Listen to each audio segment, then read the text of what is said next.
Hi, my name is Angela, and in this video I'm going to be talking about clinical rotations. I'm finishing up my APPE, or my Advanced Pharmacy Practice Experiences, and so I wanted to touch on the APPE rotations that I've had and kind of give you some of my advice and tips. Just to tell you all that I am a pharmacy student and I'm making these YouTube videos to try and share my experience and give some tips for anyone who it might help. I'm going into residency here soon in a couple months, and I'm going into a PGY1 program that is ambulatory care focused since I'm interested in AmCare and academia. So I wanted to just gloss over what I've done with APPE rotations, the type of rotations that I've had in my experiences. Starting out, I started in June of last year, 2020. It was kind of a hectic year with COVID, but I was able to complete all of my rotations without stopping. I had 2 vacation months in December and February because I was preparing for residency and doing interviews and also preparing for applications and attending mid-year. That's not a requirement. You can kind of play with it as you go, and maybe you can, I know a lot of students who didn't take December off and still were fine, but February is a big time to take off for interviews because typically that'll be pretty difficult to schedule with your rotation. I know one of my rotations, I had 4 interviews, but I ended up having more, and they just couldn't accommodate for more than 4 days off, which I totally understand. So to start in June, I went to a rural health ambulatory care experience where I was with a very poor population, and it was a really great experience just to have that view of how healthcare is performed with not a lot of resources and in a very rural environment. And then I went to an inpatient psychiatric facility that was pediatric, which is very interesting, and I loved getting to see that population and also to dig a little bit deeper into psych. And then I had an ambulatory care experience that was just more what you would maybe typically think of in the core disease states, so hypertension, hyperlipidemia, diabetes. I dealt with those day in and day out, and I got to be very autonomous on that rotation, which was great. And then I had my advanced community, which was, in a retail pharmacy, but it was had a lot of AmCare spin and focus to it, so I got to do a lot more clinical work during that community experience.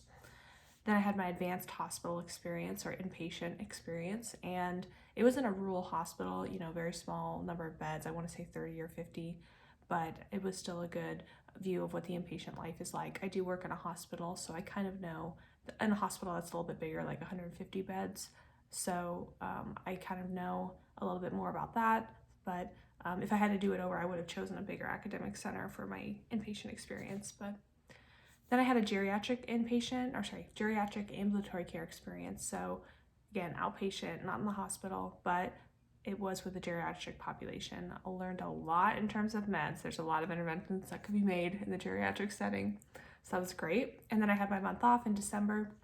And then in January, I did an academic rotation, or academia focused.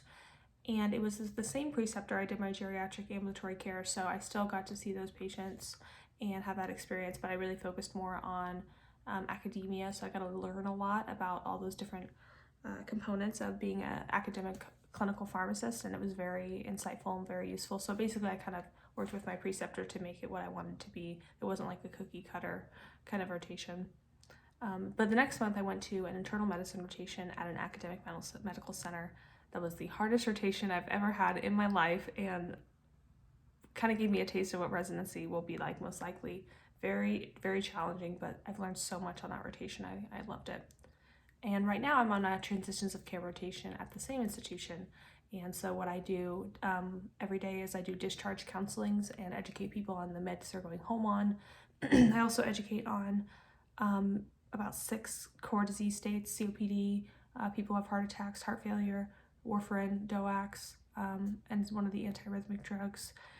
So I do a lot of that counseling, and then I also do med recs for patients coming into the hospital. So those are my APPE rotation experiences, and I have my last week coming up here, and then I will be done. So I just wanted to kind of touch on things that I've learned and things that I have loved and things that I haven't loved, or maybe some advice. So I think that APPE rotations, the best part is that you do get to start working independently to care for patients and start getting a touch of what you're going to be doing as a licensed pharmacist when you're done.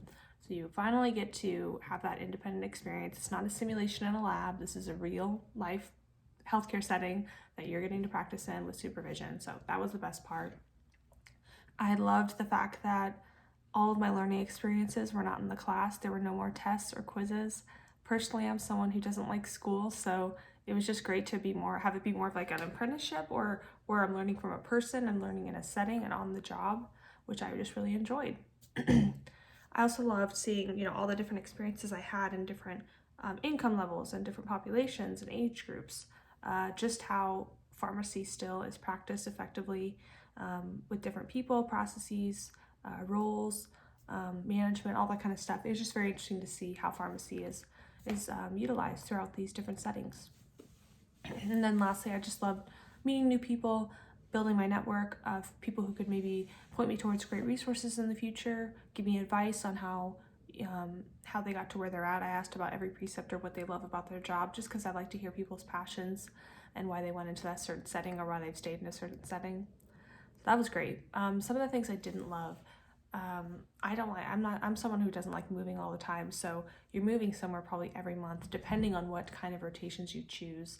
So I did choose rotations in a lot of different locations, and that was a tough thing for me. I don't know if it'll be for you, because I'm not someone who's super adaptable. So that was a challenge to me. It's also hard, P4 year, you're away from your pharmacy school, most likely, unless you stay in that area, but you're away from your pharmacy school, you're away from your friends and your community, your teachers, the staff there, the area that you were in. So that's just been hard, and I think that maybe every student goes through that. No matter what you do, you're kind of away from your community for this transition period of a year before you finally become a pharmacist. It was tough sometimes, feeling on rotation like I was a worker and not a student, that I was there to complete a job versus learn. And that's a double-edged sword, because these institutions take on students to teach them because they care, but it's kind of having, it has to be mutually beneficial in some areas. And I know there's a lot of controversy, and some students in my pharmacy school will say, I'm paying to go on rotation and then they're making me work like I'm paying them to work. It makes no sense.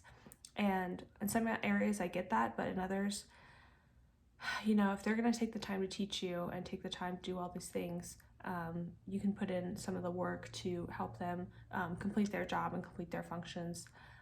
And I just think that there's a balance. And so I have not liked when I've experienced an imbalance where I'm more of a worker, I'm doing more work giving back to the institution versus actually learning and getting to take that time during the rotation to be a student.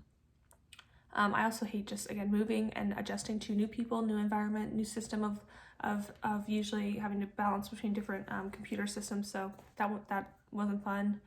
And then I just still was waiting all year to finally know how I was going to act independently, like really independently. So that's just something I don't think can be fixed, because you're still being called a student, you're still being addressed to as a student. So it just comes with that. So hopefully that'll change here soon.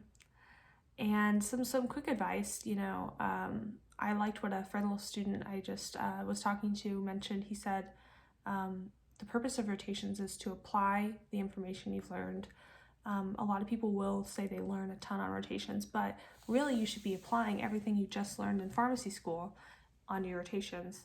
That's the main goal, is can you use this information you've just gathered and simulated and all that kind of stuff in school? Can you apply it? Start evaluating yourself when you're on rotation. Start saying, okay, I just talked to 5 number of patients today. How did they all go? What kind of job did I do? I interacted with a couple different providers. What kind of presence did I bring? Was I successful in my recommendations? Was I not? Why? Start evaluating yourself. See my past video on CVs and kind of how you document what you do, but start doing that self-evaluation of your skills and your abilities, just for your future interviews or just for life. And then I just liked the fact that, school is very stressful, so it's APPE rotation time, and you're going to start that bridge to finally working. Start enjoying the process, start enjoying what you're doing, stop stressing, because this is going to be the rest of your life, and do you really want to stress the rest of your life? So that's just another tip. I'm going to make another video about clinical rotations and just how to be successful on them, so that'll be coming up here soon. But if you have any questions, please ask them in the chat below. Like this video if you liked it, and share it with someone you think could benefit from it. And if you have any ideas for future videos. So have a great week.